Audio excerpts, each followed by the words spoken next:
اعوذ باللہ من الشیطان الرجیم بسم اللہ الرحمن الرحیم۔ السلام علیکم ورحمۃ اللہ وبرکاتہ۔ اگر آپ چاہتے ہیں کہ آپ کے گھر میں اللہ کی رحمتیں اور برکتیں آئیں، آپ کے گھر میں اللہ تعالیٰ کا نور برسے، آپ کے گھر میں فرشتے آئیں، تو کم از کم 100 مرتبہ کا یہ ذکر ہے۔ یہ تسبیح لازمی پڑھیں۔ حضرت عبداللہ ابن عباس سے روایت ہے کہ حضور صلی اللہ علیہ وسلم نے فرمایا، تم میں سے جو شخص پوری رات عبادت کرنے کی مشقت سے عاجز ہے، دولت خرچ کرنے میں بخیل ہے اور دشمن کے ساتھ جہاد کرنے میں بزدل ہے، تو اسے زیادہ سے زیادہ اللہ تعالیٰ کا ذکر کرنا چاہیے۔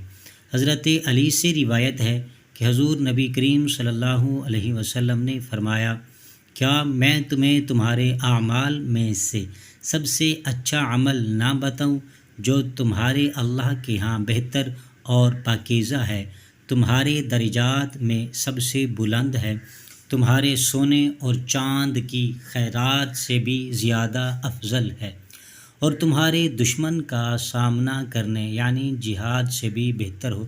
تو صحابہ کرام نے عرض کی، کیوں نہیں؟ تو آپ صلی اللہ علیہ وسلم نے فرمایا، وہ عمل اللہ کا ذکر ہے۔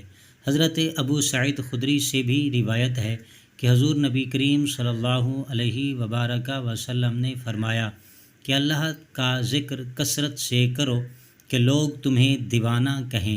آپ صلی اللہ علیہ وسلم نے فرمایا، جب بھی لوگ اللہ تعالیٰ کا ذکر کے لیے بیٹھتے ہیں تو انہیں فرشتے ڈھانپ لیتے ہیں اور رحمتیں انہیں اپنی آغوش میں لے لیتی ہیں، اور ان پر سکینہ یعنی کہ سکون و طمانینت کا نزول ہوتا ہے۔ تو آپ کم از کم 100 مرتبہ سبحان اللہ و بحمدہ سبحان اللہ العظیم ضرور پڑھنا۔ یہ ذکر اللہ تعالیٰ کا محبوب ترین ذکر ہے۔ اس کلمے کا 100 بار ذکر کرنا گناہوں کی مغفرت کا سبب ہے۔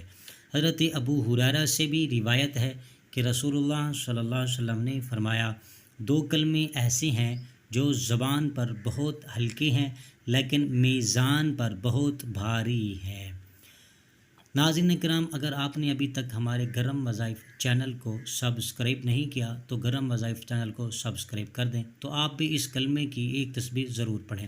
اللہ تعالی ہم سب کے گھروں میں رحمتوں اور برکتوں کا نزول فرمائے۔ اللہ تعالی ہمیں 5 وقت پابندی سے نماز پڑھنے کی توفیق عطا فرمائے۔ محترم ناظرین، یہ ویڈیو اگر آپ کو اچھی لگی ہے تو چینل کو سبسکرائب کر کے ویڈیو کو لائک کمنٹ باکس میں